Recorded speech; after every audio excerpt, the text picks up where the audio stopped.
السلام علیکم دوستوں، welcome back to our channel find Urdu.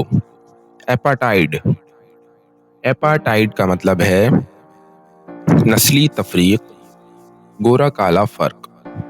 ایپاٹائڈ ایک سسٹم تھا جو ساؤتھ افریقہ میں چلتا تھا جہاں گورے اور کالے لوگوں کے لیے ایپاٹائڈ ایک سسٹم تھا جو ساؤتھ افریقہ میں چلتا تھا جہاں گورے اور کالے لوگوں کے درمیان تفریق ہوتی تھی۔ آج کل یہ لفظ کسی بھی انفیئر سیگریگیشن یا ڈسکریمنیشن کے لیے استعمال ہوتا ہے۔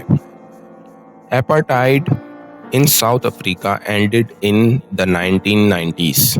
ساؤتھ افریقہ میں نسلی تفریق 1990 میں ختم ہوئی۔ تو دوستو، ایپارٹائڈ کا مطلب ہے نسلی تفریق یا سسٹم۔ امید ہے اب آپ کو ایپارٹائڈ کا مطلب سمجھ میں آ گیا ہوگا۔ ملتے ہیں نیکسٹ ویڈیو میں، شکریہ۔